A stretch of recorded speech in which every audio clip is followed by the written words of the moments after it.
Before we get into the bulk of today's video, I want to announce two things. First, this is a video made as a college assignment, therefore it's going to be a lot more professional and has kind of the purpose of being informational and persuasive towards you, the audience, my YouTube viewers. Secondly, this video is inspired by Game Theory, a channel I will be referencing in this video. So to begin, many social issues in this day and age are discussed on a mass social scale, and these topics can be discussed on almost every platform. For example, the chilling quote, War never changes. comes from the video game Fallout, and this is a constant theme throughout the post-apocalyptic series. Most people do not relate video games to much more than violence and pointless entertainment, and many go as far as stating that video games lead to violence in the real world. The idea that video games plant seeds of violent thoughts and actions into the minds of those who play them is a myth. This can be proven by the vast majority of themes in games since the birth of video games themselves. The real-world proof and scientific credibility that this myth holds no water, and the most popular example of a video game challenging this myth head-on, Undertale. Now, many people believe that video games lead to violence because of the mainstream games that gather the most sales and popularity. Video games brought to the forefront of mainstream media have the most violent titles and concepts. And because non-gamers are made most aware about these games, they assume that all video games have these violent undertones. For example, an article by Brant Range states that some of the most violent video games in 2015 were Call of Duty, Grand Theft Auto, and Mortal Kombat 10. These are all games simply with titles that suggest violence, and the gameplay is no different. Therefore, it is obvious why people outside of the gaming community view gamers in a negative light. What those same people are unaware of is the wide variety in gaming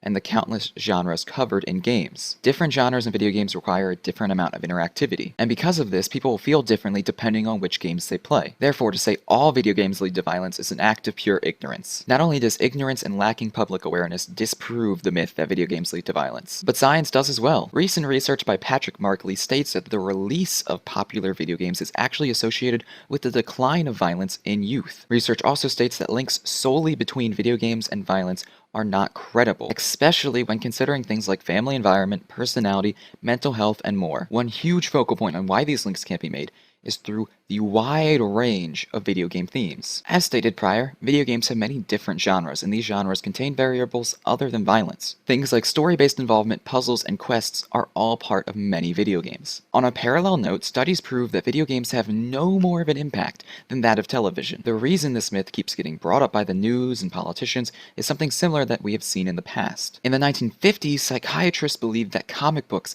led not only to juvenile delinquency, but also homosexuality. And in the 1980s, rock bands were accused of inciting suicide, violence, and sexual immorality. We as a culture now know this to be false, and the same has been proven for video games. Science is not the only source for proving this point, however, as many video games disprove this myth themselves. One of the most popular video games to quench the violence myth is Undertale. Undertale was a fan-funded game that presented itself as one where no one had to get hurt, and when it was released, it gave gamers that and so much more. The game also heavily focuses on player choice, and it has multiple outcomes depending on the course of actions you take throughout the game. However, it goes farther than that, as an article by openingturn.com states. In Undertale, the choices you make are present in the very game mechanics themselves. These choices they're referring to focus on a main reoccurring theme: good and evil. The astonishing number of choices you can make in that game was revolutionary for the gaming community and its reputation. Undertale's main theme focuses on outgroup homogeneity bias, or the concept of us versus them. This touches on the concept of outgroup homogeneity bias as it forces the player to learn and accept the monsters, a species they are unfamiliar with. And this can be made as a lesson for those outside the gaming community. Instead of allowing non-gamers to view gamers as violent people, Undertale attempts to structure those attitudes for the better by enforcing this ideal. A reoccurring theme in Undertale that can be deduced by its structure is mercy. The game encourages the notion of mercy, and as the YouTube channel Game Theory mentioned, it's a game that taught millions of people the meaning of the word pacifism, and that's no exaggeration. Look no further than global search trends on Google, where for the entire web, searches for the word pacifism and pacifist spike with the release of Undertale. For the first time in over a decade, millions of people are searching for a peaceful resolution to conflict, thanks to Undertale. And it should go without a doubt that this game created a positive light for gamers in the gaming community, as well as head-on vanquishing the myth that video games lead to violence by forcing people to be brought together. Video game genres, real-world and scientific proof, and Undertale all go about proving that video games do not lead to violence. And rather than immediately addressing video games in a negative light as something that can hurt us. It would be so much more beneficial if we looked at video games in a positive light as something that can help us. Only then will this myth finally be brought to rest. So there you go. I hope you enjoyed. Please leave a big thumbs up on this video. Probably won't help my grade, but I mean, it'll make my day.